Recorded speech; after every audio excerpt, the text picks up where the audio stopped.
Hello there, good day, happy weekend to all fans and followers of the personal development class. I am Instructor Faith coming your way again this lovely last Friday of the month of November. I trust that it has been 11 months of success, 11 months of testimonies, 11 months of healthy living. Okay, we are continuing in our healthy living teaching series as a very vital aspect that has to do with our personal development goals. All right, we are looking at meal planning and we have progressed looking into meal planning for the pregnant women. Like I did in my last video, which I would refer you to, we saw some aspects that have to do with healthy lifestyles that pregnant women should uphold. And I want to particularly pick one of them, which has to do with, staying hydrated. And when we talk about staying hydrated, we're talking about having water, not just any liquid, not just any fluid, water in particular. And again, you should always remember as a pregnant woman, you stay off alcohol. It's not good for you. It's not good for the baby. Now we want to look into another, aspect of it as we continue in that topic. We're looking at eating safely during pregnancy. Eating safely during pregnancy. There are five food groups that we know, and they are advised that we should incorporate them into our meals, especially as a pregnant woman. Why am I emphatic?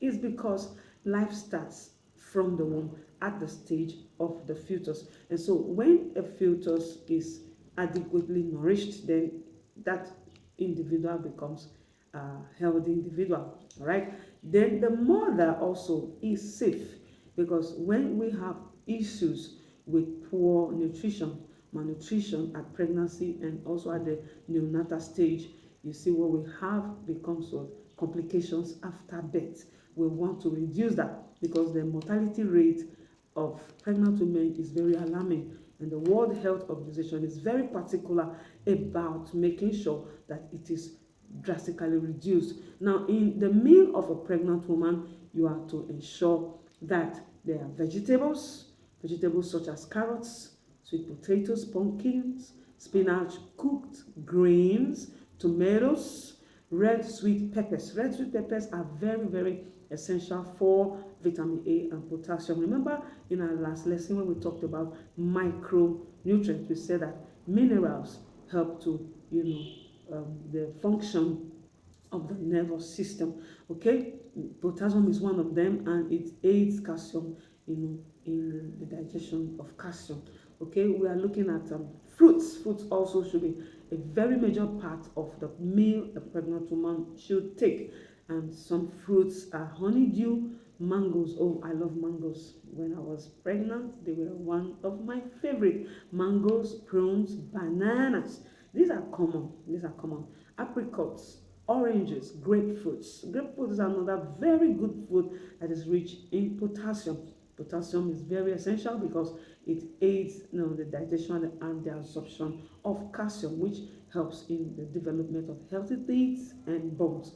All right. We should also look into dairies. Dairies should be part of the meal of a pregnant woman, and this time they should be fat-free and they should be low in fat, low yogurts, low fat yogurts, skim milk, or such that has just 1% of skim. Then soy milk, which is very rich for calcium and potassium as well. Vitamin A's and D's are very, very essential, and you find them in dairy products. Okay, we move on to look at grains, whole grains, ready to eat cereals, cooked cereals, which are very rich in iron and folic acid. Now that brings me back to the essence of nutrition. We know that nutrition helps to build a healthy baby right from the womb, and when we follow up with all that is required of us as pregnant women to eat healthily, then we are sure to have a healthy baby at birth and zero birth complication. Okay, we also look at proteins. Proteins are very, very important and very vital in the meal of a pregnant woman. We have things such as beans, peels, nuts and seeds. We have lean beef. Please take note of that, lean beefs. Or when we talk about lean beef, we're talking about those internal organs and aspects of the cattle, not the red beef that's very thick and very difficult to digest. Okay, lamb and those who are into pork. Then salmon is very rich in protein, and then trout, herring, sardine, and pollock. They are very rich in protein, nutritious fish. Okay. Now we also want to look at foods to avoid during pregnancy. Very very important, so that when we are informed, we know what is expected of us. We don't indulge in things that will expose us, to health hazards. We don't indulge in things that will expose our babies to health hazard. I am particular with this because we have many who are prime mothers, and these first timers need to have the right information. That is why they are always advised to go for antenatal, where they have information, where they have advice and counsel that will help them in their nutrition um, goal. Okay, food to avoid during pregnancy. One is unpasteurized milk or food made from unpasteurized milk. Unpasteurized milk is milk in its raw form, which has not been exposed to heat, and because of that, it has higher rate of pathogens, and there are so many infections that the baby and the mother as well could be infected with when they engage in um, consuming unpasteurized milk. So it's a no-no. Stay away from unpasteurized milk. All right. We have things like hot dogs and lunch on meals. Please stop snacking. As a pregnant woman, look for healthy meals. When you are eating, you are not just eating to fill your stomach. You are eating, to live. You are eating to live, because every nutrient from everything you eat is what your body needs to stay healthy. And so not just filling your belly with stuff makes you, consuming or eating. You have to eat healthy, especially for you to be able to carry the baby healthily, and for your baby to develop healthily. Right? I want to believe that you understand what I'm saying. Then another thing you should stay off from is raw and uncooked seafoods, fish, meat, and all that in their raw form. Please stay away from them. They don't digest easily. Your body can't break them down, and so it's not advisable. So those of us who consume sushis, please, if you want to take sushi, you should look out for the sushi made from, boiled meat, or anyhow they can pre-cook it before they use it to make sushi. Right? You have to stay off refrigerated smoked seafoods, refrigerated drinks, refrigerated water. Oh my God. I remember there are some women I have seen who take chilled water, in fact iced water.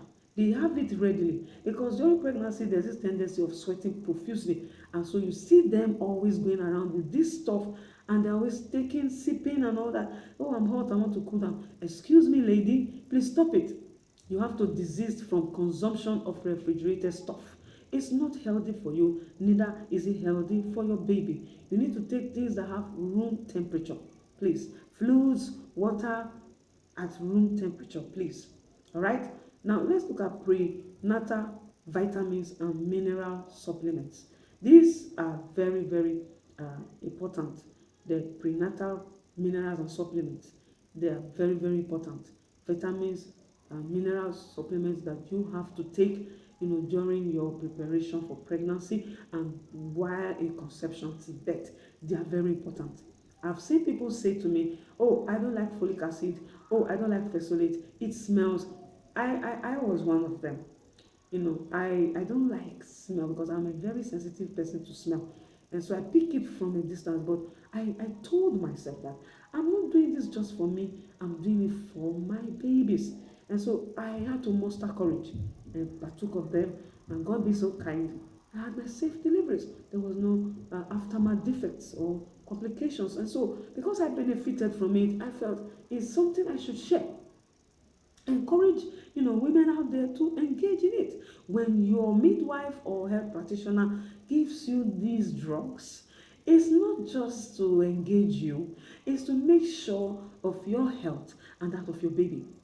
What will it take you? Just 9 months. Huh? Enjoy it. You have to go on with the routines. Fesolate, folic acid, they are very essential, for a healthy nervous system and a healthy neurofunctioning system.